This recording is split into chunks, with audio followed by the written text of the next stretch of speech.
पंख हवेमध्ये उडण्याची त्याला काय सिद्धी, म्हणजे पंखामुळे ते हवेमध्ये उडू शकत. पण तो पंखच विसरला तर पारद्याच्या हत्ती लागन की नाही म्हणतो. तसं या ठिकाणी आपल्याला बुद्धी आहे, पण बुद्धीचा वापर जर आपण योग्य पद्धतीने नाही केला तर आपण 84 लक्ष योनीमध्ये मध्ये यमाच्या हाती जातो का नाही. कारण बुद्धीचा वापर इथं योग्य पद्धतीने केला पाहिजे. कारण आपल्याला काय वाटतं की आपण बुद्धीचा वापर तर योग्य आहे, आम्ही रस्त्याने चालवतो, शेती करतो, नोकरी करतो, आपण योग्य चाललो असं वाटतं. पण मनुष्य देह कशा करता त्याला मुक्त होणार है ना, मोक्ष प्राप्त करण्याकरता कशाला आहे आपल्याला हा मनुष्य देह. आणि नेमकं तिथंच आपलं काय झालं, फाटा झाला. कशाचा, बाधिकेचा फाटा झाला ना. 2 फाटे, एक फाटा कुठे चालला आपला संसारात आणि एक फाटा संतांच्या मार्गाने. मग कोणत्या फाट्याने जायचं आपल्याला आपण ठरवलं पाहिजे. कारण आपल्याला वाटतं मान मान्यता दिली संसारामध्ये, मान मान्यता भौतिक वस्तू जमा केल्यावर त्याला काय मिळते, मान्यता मिळते. आणि भौतिक वस्तू नसल्या की त्याला कोणी मान्यता देत नाही. असा संसाराचा काय आहे नियम. आणि संताकर आहे का तसा काही नियम, भौतिक वस्तू असल्या तरच हे चांगला आहे का स्वरूपाने चांगले असं संत समजते. तुम्हाला संत कधीही वाईट म्हणत नाही, पण इकडे व्यवहारामध्ये नावं ठेवणारे जास्त. आणि संसारामध्ये दुःखाचा भोग आहे का सुखाचा भोग आहे, दुःखाचाच भोग आहे. पण आवडतो काय आपल्याला, संसारच आवडतो. आणि परमार्थ का आवडत नाही, कारण या ठिकाणी आनंदाचा भोग आहे बर का. पण याची कोणाला काही कल्पना नाही, म्हणून वाटतं परमार्थ काही कामाचा नाही असं बऱ्याच जणांनी ठरवून टाकलं. बा इथं काही फलच दिसत नाही. काय जसं व्यवहारामध्ये काही काम केल्यावर काय दिसत, फळ दिसत. पण ते फळ टिकणार आहे का न टिकणार आहे याचा कोणी हिशोब केला का हे नाही. सगळा आंधळ्याच्या पाठी असा सगळा कारभार चाललेला आहे. संत आपल्याला फक्त लक्षात आणून देतात की तुम्ही देव आहे, तुम्ही जाणणारे, तुम्ही खरे. असं कोण सांगेल, फक्त तुकाराम महाराज, ज्ञानेश्वर महाराज, एकनाथ महाराज सांगले की तुम्ही खरे. तुका म्हणे तूची खरा, तूच खरा आहे. हे वेदाचं महावाक्य, अहम ब्रह्मास्मी, मी ब्रह्मरूप. असं तुम्हाला कोण सांगतं का, फक्त तुकाराम महाराज सांगते. म्हणून तुकाराम महाराजाला जास्त विरोध झाला, कारण ते म्हणाले की देवच तुम्ही सांगाले बुवा, वेदाचं महावाक्य येते बर का. आणि ते तुम्ही सहज कीर्तनामधून, म्हणून लोक त्यांना जास्त मानू लागले. कोणाला, रामेश्वर भट्टापेक्षा कोणाला मानू लागले, तुकाराम महाराजाला. त्यांच्या कीर्तनाला जास्त गर्दी जमा होऊ लागली. आणि सगळे ब्राह्मण त्यांच्या टाळकरी जे 14 होते, 14 टाळकऱ्यामध्ये 7 ब्राह्मण होते. किती जण होते, म्हणजे तुकाराम महाराज ब्राह्मणाला विरोध करणारे होते बरं नाही, कारण त्यांच्यामध्ये टाळकरी राहिले असते का. मग 7 टाळकरी होती, त्यांच्या नावात सगळं आपल्या चरित्रामध्ये वर्णन आहे. असे तुकाराम महाराज होते. आणि त्यांनी आपल्याला सहज सांगितलं की तुम्ही न मरणारे. आणि आपण काय समजायलो, मरणारे. मग किती आपला सगळा विरोधच झाला ना. आपण पक्क काय ठरवलं बरं, आपला जन्म झाला आणि आपण मरणारे. तुकाराम महाराज काय म्हणले, अमर आहा अमर अमर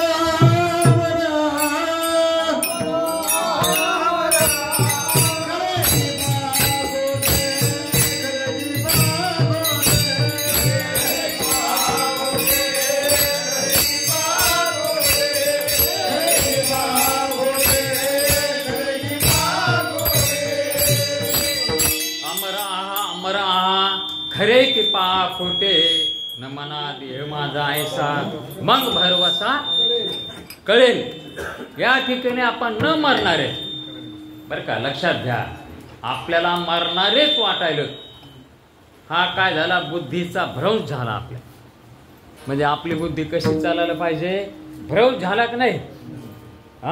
कारण आपल्याला जे समजा आपण आता सूर्य पाहतो किंवा विमान पाहतो, मग त्या ठिकाणी विमान कसं आहे, सूर्य कसा आहे, पृथ्वीच्या 3000 पट सूर्य मोठा आहे, पण लहान दिसतो की नाही आपल्याला.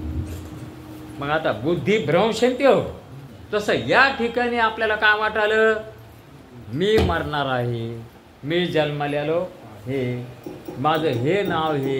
मग ह्या देहालाच आपण मी म्हणालो. आधी मूळ कुठे आहे आपलं, देहाला मी म्हणणं सोडावं लागल बरं का. देह मी नाही, माझा बी नाही, असं आपल्याला निश्चय करावा लागेल की नाही. आपला निश्चय आई वडिलांनी काय करून दिला आहे, मी देह, तू देह हे, तुपलं हे नाव हे, उपजल्या बालकाशी नाव नाही तयापाशी, ठेविल्या नावेशी. महाराज नेहमी हे सांगायला लागले, तुम्हाला बालपणी जे नाव ठेवलं त्यात नाव आपण काय केलं, पक्क केलं. मग तिथून आपली बुद्धी काही बाजूला निघायला तयारच होईना. मग तिथं आपण गुतू मारायला. तर अनादी काळापासून हे चालू आहे आपलं. आजच हे का अनादी काळापासून, हे अनादी काळापासून देहाला मी म्हणायची बुद्धी आपली काही बाजूला होईना. नरदेहामध्ये हे सगळं करून घेता येतं आपल्याला. संतांच्या संगतीत आलं तर आपल्याला ओळखता येतं. काय करता येतं, ओळखता येतं आणि कळतं बी. आणि इतर देहामध्ये काय होतं, नुसतं कळतं. ओळखता येतं का त्यांना, बैलाला ओळखता येतं का. जरी आपण त्याच्याकरता समजा वळी लावून ठुली, याच देई घडे देवाचे भक्त,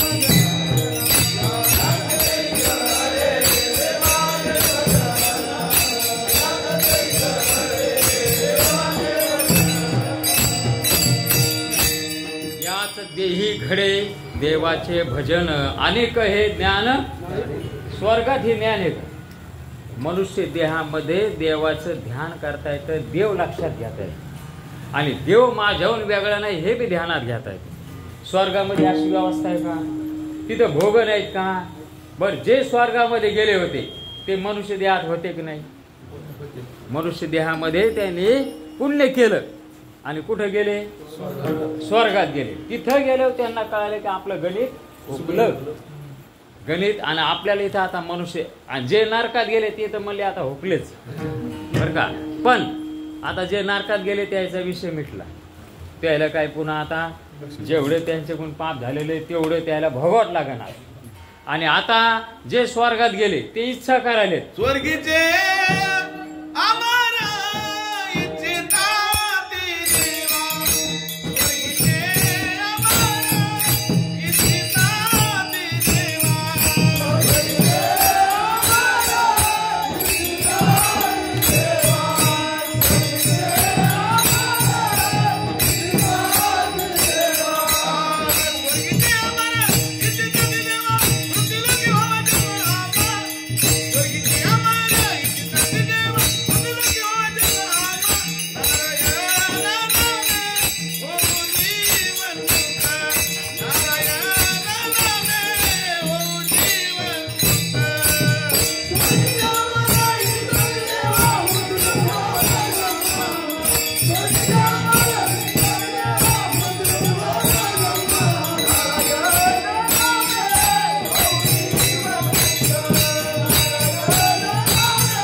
स्वर्गीचे अमर इच्छिता ते देवा, मृत्यू लोक व्हावा जन्म आम्हा. कारण स्वर्गातलं उदाहरण का दिलं तुकाराम महाराजांनी, फार त्याच्या माग काही उद्दिष्ट असेल ना. स्वर्गातले जिथे दिव्य भोग होती बर का, तिथं असे घाण नव्हते, चिपडे येत नव्हते, शेंबूड येत नव्हता. एवढे चांगले भोग सोडून आता आपली इथं जर आपण एवढे घाण भोग घेतो तरी आपण देवाचं नाव घ्यायला तयार आहेत का? काही जण समजा एवढे रणमान झाले ते म्हणते आम्हाला कीर्तन ऐकायला पण काय नाही, वेळ नाही. म्हणजे आता एवढे घाण भोग आपल्याला मिळून सुद्धा आपल्याला काही म्हणजे इकडे इच्छाच होईना ना. त्याला तर दिव्य भोग येतं, मग त्याला इच्छा का झाली हे महत्वाचा प्रश्न आहे. चांगले भोग असलं माणसाला ध्यान व्हावं बरं. हा पण इथं घाण भोग आहे सगळे. कारण जे शरीर आपण तारुण्यामध्ये भोगायला मिळतं ते म्हातारपणामध्ये वास येतो त्याचं ते. आणि तिथं म्हातार पण येत नाही, डोळ्यातून चिपडं येत नाहीत, कानातून घाण वास येत नाही, तरी बी तिथले देव इथल्या देहाची काय इच्छा करावी. कारण त्यांना माहिती आहे जरी समजा इथले भोग असले तर भोग संपणार आहे. पुण्य संपलं की स्वर्गीचे आमर का इथं इच्छा करायले. कारण पुण्याची पावटी सरे सभेची इंद्रपानाची उठी उतरे येऊ लागती माघारे मृत्यू लोका. ते म्हणले पुण्य आहे तरच इथं मजा आहे. पुण्य संपलं की आपल्याला काय करावं लागल, पुन्हा डुकराच्या देहात जावं लागन. त्याच्यामुळे ते म्हणले हे मनुष्य देहामध्ये आपण जर चिंतन केलं असतं कोणता देह मिळाला नसता. आता आपण एवढं चिंतन करायचं की हा देह आपल्याला वाटलं पाहिजे आता शेवटचा देह का पुन्हा देह घ्यायचा का. आता देह घेणं म्हणजे दुःख घेणं आहे. मग स्वर्गातला देह घेणं सुद्धा काय आहे, दुःखच आहे. कारण ते देह संपला की पुन्हा मृत्यू लोकामध्ये. बरं मृत्यू लोकामध्ये तुम्हाला राजाच्या घराण्यात देह भेटन का. हा कुठं बी भेटन ना. चिलट कुत्रे मांजर डुकरे म्हणून त्या ठिकाणी ब्रह्मपणाचे भडसे पुनरावर्तीचे वर्षे येऊ लागती माघारे मृत्यू लाग. ब्रह्मदेव सुद्धा ते मला मी बी नापास झालो बर का. ब्रह्मदेव जो सगळ्या सृष्टीचे उत्पन्न काढतो, सगळे शरीर कोणी निर्माण केले, तो पण म्हणला की पुन्हा मला हे ब्रह्मदेवाचं शरीर सुद्धा मिळालं तर पापच मिळालं. मग आपल्याला आता एकच संधी एक आपल्याला मनुष्य देह मिळाला. नरकातला देह मिळाला नाही तुम्हाला आणि स्वर्गातला मिळाला नाही तर कोणता मिळाला, मनुष्य देह. ज्याची स्वर्गातले देव इच्छा करायले तरी याचं आपल्याला काही महत्व वाटणार बरं का. हे ध्यानात घ्या.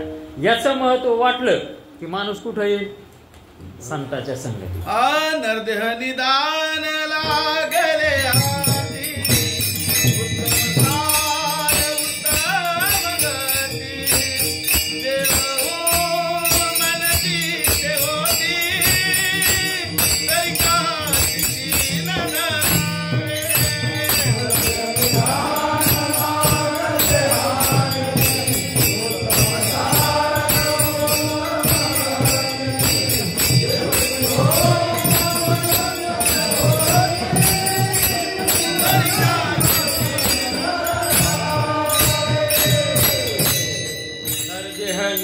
लागले हत्ती उत्तम सार उत्तम गती देवचे हो म्हणती ते होती तरी का चित्ती.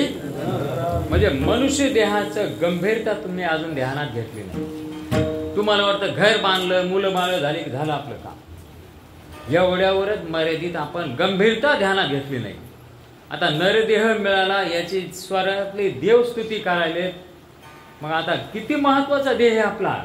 कारण या ठिकाणी आपल्याला मोक्ष प्राप्त करून घ्यायचं म्हणजे आपल्याला पुन्हा जन्माला जायचं काम नाही. एवढं मोठं काम इथे होतं जे भगवान कृष्णाने अर्जुनाला सांगितलं, पुन्हा भगवान कृष्णाने उद्धवाला सांगितलं भागवतामधून. आणि मग आपण कुठं ध्यानावर घ्याल, आपण संसाराचेच ना ध्यान. संसाराचीच आपल्या इच्छा पूर्ण झाल्या नाही आणि त्या काही पूर्ण होणार बी नाही, कोणाच्याच झालं नाही. राजा जरी झाला त्याची इच्छा पूर्ण होते. कोणी असू द्या, नोकरीवाला असू द्या, कलेक्टर असू द्या, त्याला वाटतं जालन्यात बांगला आहे पुण्याला बांगला बांधाव, होतं का. कारण आयुष्याची मर्यादा आहे ना. काय सगळ्या गोष्टीला आयुष्य आहे ना. एवढं आयुष्य आहे का आपल्याला एवढे बंगले बांधायला आणि एवढं हे व्हायला. म्हणून या ठिकाणी आयुष्याच्या साधने आपल्याला जेवढं आयुष्य आहे त्या आयुष्याच्या साधने आपण सत आहेत, चित आहेत, आनंद रूप आहेत हे ध्यानात घ्या. कारण हे काही होणार नाही. आपल्या इच्छा पूर्ण होणारच नाही. कारण स्वर्गातल्या देवाच्या पण झाल्या नाही. रावणाची इच्छा पूर्ण झाली का? तो ज्ञानी होता, पण त्याने उगाच आपल्या आवडहवी इच्छा निर्माण करून ठेवल्या की काय काय इच्छा केली त्यांनी? स्वर्गाला शिडी लावायची, पुन्हा सोन्याला सुगंध आणायचा, पुन्हा कोणती समुद्राला गोड करायचं. मग आता त्याच्या इच्छा पूर्ण झाल्या का? बरं त्याच्यामध्ये तो पावर होता तरी इच्छा पूर्ण झाल्या नाहीत. आपण तर काय येर ते पामर, आपल्याच्याने काय होणार आहे? तुका ज्ञानेश्वर महाराज हरिपाठामध्ये म्हणले ना, तुम्ही साधारण जीव येत नाही, तुमच्याच्याने काय होणार नाही, पण फार मोठं काम तुमच्याच्याने होऊ शकतं. कारण या ठिकाणी संतांच्या संगतीत तुम्ही आले की तुमचं कामच झालं.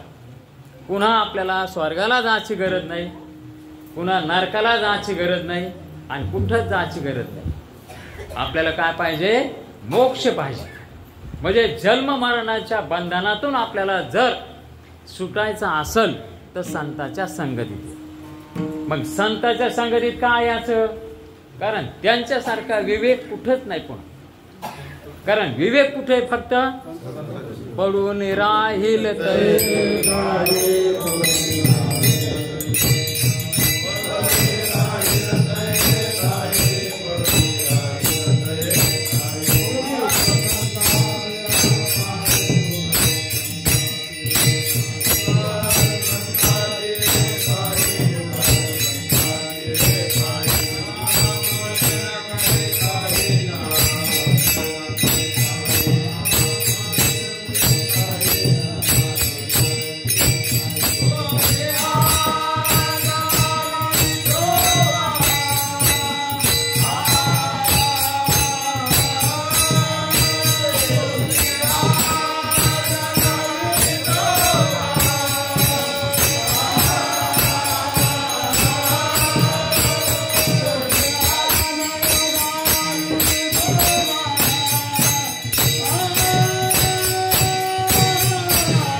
ठाई बहु संताच्या पायी, न मागे न करी काही तुझी आनगा विठोबा.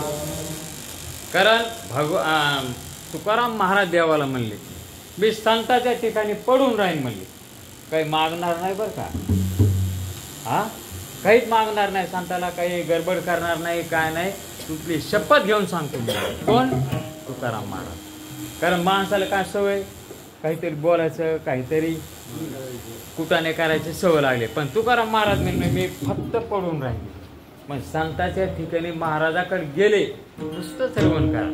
कारण ज्ञानेश्वर महाराज म्हणले अवधान ऐकलेले दिजे, मग सर्व सुखांशी पात्र होईजे, हे प्रतिज्ञे उत्तर माझे उघड ऐका. ते म्हणले फक्त तुम्ही काही करू नका, फक्त ऐका. काय म्हणले? अवधान म्हणजे ऐका म्हणले. फक्त लिहित बसू नका, वाचित बसू नका, काही करू नका. काय करा? फक्त श्रवण करा. असं कोण म्हणलं? ज्ञानेश्वर महाराज म्हणले फक्त ऐका तुम्ही. कारण आपल्याला लय कुटाने करायची सवय लागलेली, वेगवेगळे तर्क करायची सवय लागलेली. संताचं फक्त ऐकायचं, त्याच्यावर तर्क बी नाही करायचा. कारण एवढा विश्वास संताच्या वचनावर पाहिजे. नाही तर उग मग बाबा कस काय मला देह तर जाणणार आहे आणि तुम्ही कसं न जाणणारे म्हणाले, तर आपल्याला काय लागलेले? विचार न करता तर्क करायची सवय लागलेली. म्हणजे आपली बुद्धीत तशी. इथं या ठिकाणी तुकाराम महाराज म्हणले मी काही विचारणार नाही. तू ह्या संताच्या ठिकाणी देवा म्हणले मला संधी दे बर का. कुठे जायची? संताच्या ठिकाणी राहण्याची मला काय दे? संधी दे. मी काय बाबा विचारणार नाही. पडून राहील बहु संताच्या पायी, न करी काही कुटाने करणार नाही आणि काही मागणार नाही त्याला. तुपली शपथ घेऊन सांगतो, हा अभंग कशासाठी लिहिला असं. कारण प्रत्येक अभंगाचं एक वैशिष्ट्य असतं. कारण तुकाराम महाराजांनी लिहिला कोणासाठी लिहिला? त्यांच्यासाठी. ते मला संताची भेट दे, मी तिथं पडून राहील. तसं आपण बी ध्यानात घ्यायला पाहिजे.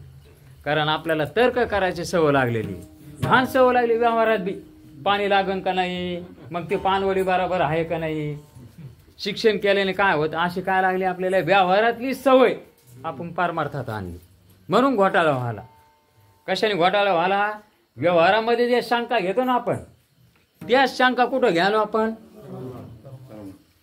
परमार्थात घ्यालो. आणि इथं काय सांगितलं? फक्त संताचं ऐकाय, संताच्या वचनावर काय ठेवायचा? आपला विश्वास ठेवला पाहिजे. ते म्हणले देव खोटा आहे ना, मग ते का विचार करून बोलले का अविचाराने बोलले? संताचा प्रत्येक अभंग हा अभंग का ठरला? कारण विचार करून बोलले. 700 वर्ष झाले ज्ञानेश्वरीला, कधी त्याच्यातला काही चूक कोणी काढू शकलं का? आणि गाथ्याला किती वर्ष झाले? 400 वर्ष झाले, तरी त्यातला पावर कमी झाला का? त्याच्यानंतर अनेक गाणे आले, राहिले का ते? अनेक समजा कथा आल्या, त्या पुन्हा पाहू वाटल्या का आपल्याला? गाणे ऐकू वाटले का? पण सुंदर ते ध्यान घ्या.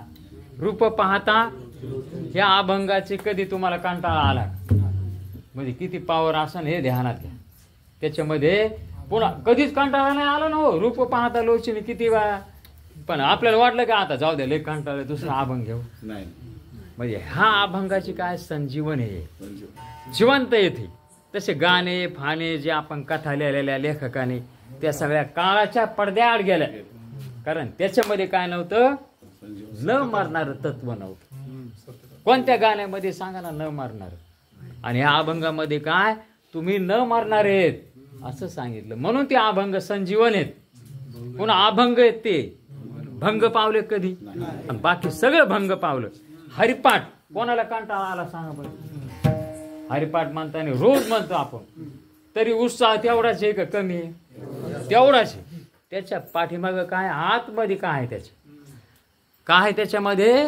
आपण न मरणार आहेत हे आपल्याला सांगणारे अभंग आहेत ते. मग जिवंत आहेत का नाही? आपण न मरणारे ना, अभंग बी कसे येतं?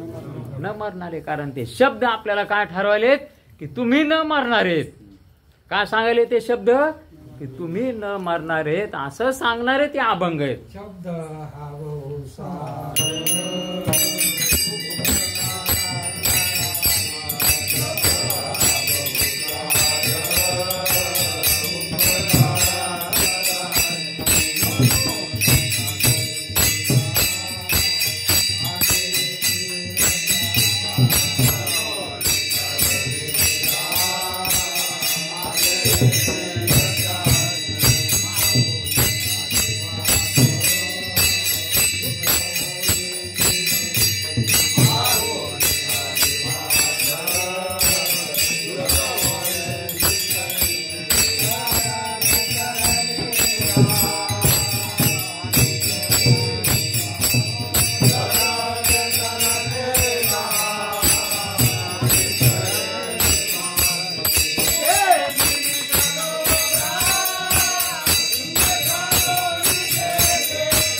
बहुसार उपकाराच्या राशी.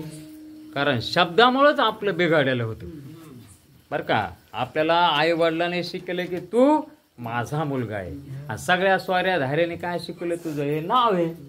मग हे पक्क झालं आपल्या मनात. आणि आपल्याला हे तुकाराम महाराज म्हणले हे सगळं चुकीचं आहे.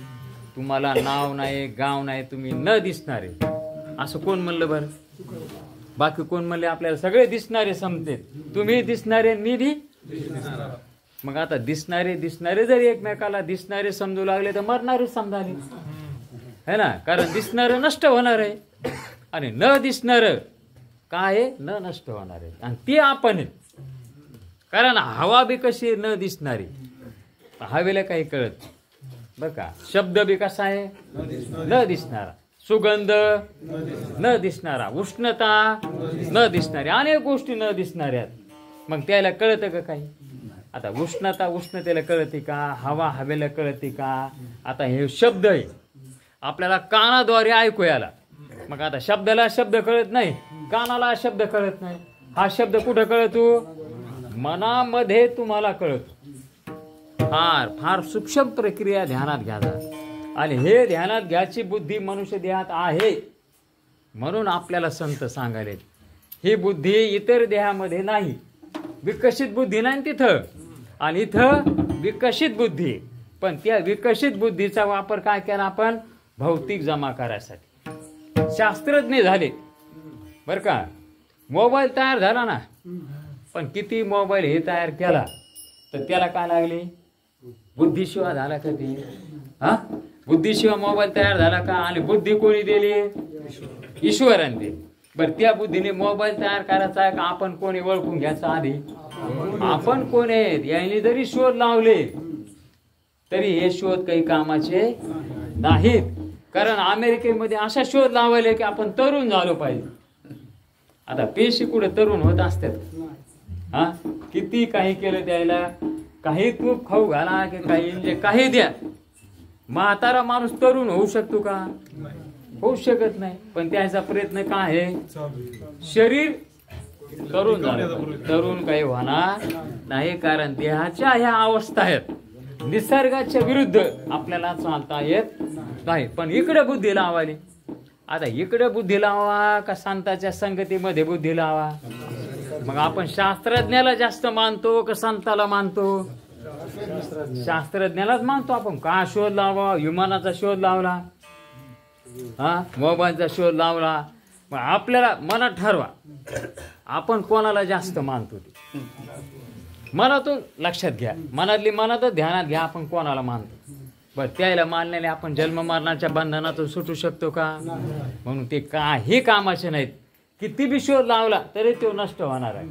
आणि तुकाराम महाराजांनी असा शोध लावला की तुम्ही न मरणारे. साधी गोष्ट का ही? हे शास्त्रज्ञाला लक्षात येईना. ते शोध घ्यालेत आत्मा कुठे.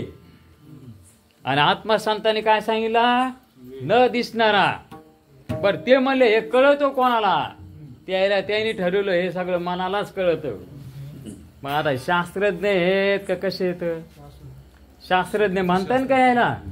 त्याला मन कशापासून तयार झालं बरं? ह्या सगळ्या शब्द, स्पर्श, रूप, रस, गंध याचे संस्कार मध्ये मन आहे. आता आंबा म्हणलं की त्याचे तुम्हाला रूप बी ध्यानात आलं, त्याचा वाद बी ध्यानात आला, चव बी ध्यानात आली, पुन्हा हा सुगंध ध्यानात आला. 5 विषय ध्यानात आले की नाही? आंबा म्हणलं की सगळे 5 विषय ध्यानात आले. मग आता आंब्याला कळत नाही आणि मनातल्या आंब्याला कळन का? मग ते तर मन आहे आणि ते मध्ये मनाला कळत. मनाला कुठं कळत बरं? मग असं शास्त्रज्ञाला याचा मेळ नाही. ते म्हणले मन कुठं असन, कोण कोपऱ्यात असन, याचा शोध घ्यायला ते मन कुठं कळत असतं. मग या ठिकाणी आपल्याला संतांनी जे सांगितलं की संतांनी हे सगळं तुकडे तुकडे करून काय केलं? बाजूला केलं. केस, कातडे, नाड्या, मांस, हाडे, प्रथिचा भाग आहे बुवा. याच्यामध्ये जो पातळ भाग आहे तो कशाचा भाग आहे? पाण्याचा भाग आहे. जो उष्ण भाग आहे, उष्णतेने काय होतं? तहान लागती, भूक लागती, पुन्हा आळस येतो, पुन्हा झोप येते, पुन्हा टवटवी येते. सगळं आपल्याला माहिती आहे ना. हे उष्णतेमुळे घडत. आता उष्णता डोळ्याने दिसते बरं, पण उष्णतेमुळे हे लक्षण आले त्याचे. उष्णतेचे चलन वलन, धावन, प्रसरण हे कशामुळे होतं? हवेमुळे. कारण आपल्या हवा जर पायातली हवा निघून गेली तो पाय उचलत नाही, हात वर उचलत नाही. मग आपण म्हणतो ना अर्धांगवाळी झाला, म्हणजे हवा निघून गेली. म्हणजे चलणं, वळणं, धावणं कोणामुळे होतं? हवेमुळं. आता हे शरीरामध्ये सगळे घटक आहेत ना आपल्याला. हा, मग केस, कातड्या हे पृथ्वीचा भाग आहे. कठीण पातळ भाग पाण्याचा आहे. याच्यामध्ये जी उष्णता आहे ते अग्नीचा भाग आहे ना. आणि याच्यामध्ये पोकळ भाग आहे. पंचभूताचा गोंधळ सर्व दुःख